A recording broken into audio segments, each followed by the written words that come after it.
வணக்கம். இந்த நாளில் சின்ன சின்ன வெளிச்சங்களில் இன்னொரு புதிய சிந்தனையை தெரிந்து கொள்வோம்.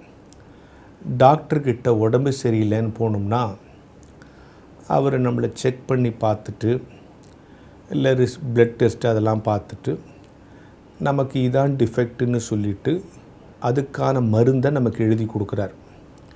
இதெல்லாம் முடித்தோடனே வழக்கமாக நாம் டாக்டர்கிட்ட கேட்குற கேள்வி டயட் என்ன, அதாவது எனக்கு உடம்பு சரியில்லையே நான் என்ன சாப்பிட்லாம், சாப்பிடக்கூடாததை சாப்பிட்டதுனால தான் நமக்கு உடம்பு சரியில்லாமையே போச்சு, அது வேறு விஷயம்.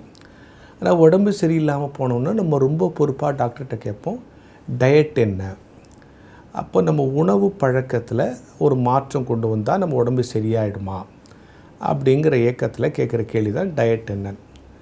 நீங்கள் நல்லா யோசித்து பாருங்கள், உலகத்திலேயே மனிதன்தான் எல்லா விஷயங்களையும் ட்ரை பண்ணி பார்க்கலாம் அப்படின்னு பார்க்குறவன்.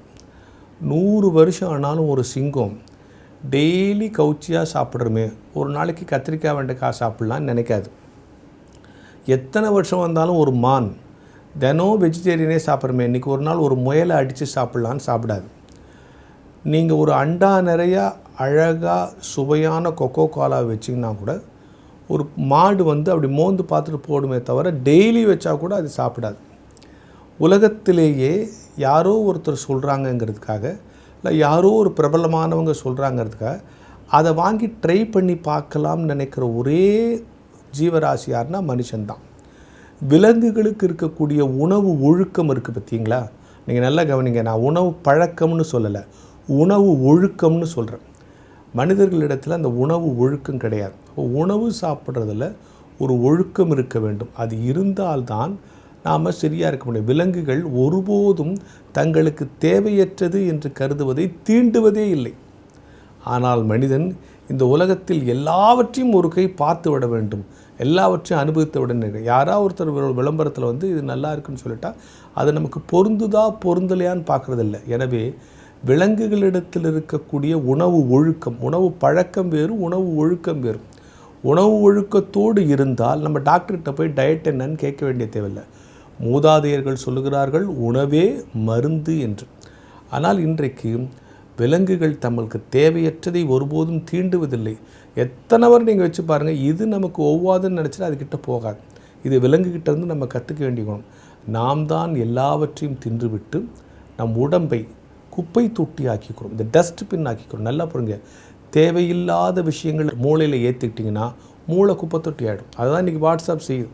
நமக்கு தேவையில்லாத 100 விஷயம் வருது, அது நம்ம மூளையில் போயிடுது, மூளை குப்பை தொட்டி ஆகிடுது. தேவையில்லாத உணவுகளை சாப்பிட்டா நம்ம வயிறு குப்பை தொட்டி ஆகிடுது. தேவையில்லாத சிந்தனைகள் இருந்தால் பல்வேறு ஊடகங்களில் பல்வேறு விதமான வக்கரமான விஷயங்கள்லாம் காட்டுது. தேவையில்லாத எண்ணங்கள் போய் மனசு குப்பை தொட்டி ஆகிடுது. ஒரு பெஸ்ட்டு விசில் நம்முடைய உடம்பிற்கே கடவுளால் படைக்கப்பட்ட அற்புத பாத்திரம். ஆனால் மூளையிலையும் மனசுலையும் வயிற்றுலையும் தேவையில்லாததை போட்டு நாம் இதை ஒரு குப்பை தொட்டி ஆக்கிக்கிறோம். எனவே உங்கள் மனசையும் உங்கள் மூளையையும் உங்கள் உடம்பையும் குப்பை தொட்டி ஆக்கி கொள்ளாதீர்கள். ஒருபோதும் உங்களுக்கு தேவையற்றதை உள்வாங்கி கொண்டு சிரமப்படாதீர்கள். அதான் சொல்கிறேன், விலங்குகளிடத்தில் இருக்கிற உணவு ஒழுக்கம் நம்ம இடத்துல இருக்க வேண்டும். நம்ம விலங்கை விட பெரிய ஆளுன்னு சொன்னால் யார் தெரியுமா பெரிய ஆள்? அன்றாடம் எதையாக கற்றுக்கிட்டே இருக்கிறவன் தான் பெரிய ஆள். இன்றைக்கி காலையில் சாயந்தரத்துக்குள்ள ஒரு புது விஷயத்தை கற்றுக்கிட்டா ஒவ்வொரு நாளும் நீங்கள் புது ஆள், பெரிய ஆள். உங்களுக்கு நீங்களே பெரிய ஆள். நேற்று ஒரு விஷயத்தை கற்றுக்கிறீங்க, இன்றைக்கி ஒரு கற்றுக்கிட்டீங்கன்னா நேற்றை விட இன்றைக்கி நீங்கள் உங்களுக்கே பெரிய ஆள், உங்களுக்கே புது ஆள். எனவே விலங்குகளிடத்திலிருந்து கற்றுக்கொள்ள வேண்டும். உங்கள் மூளையை, மனசை, உடம்பை குப்பை தொட்டியாக்கி விடாதீர்கள் என்கின்ற சிந்தனையோடு இந்த நாளை தொடங்குவோம்.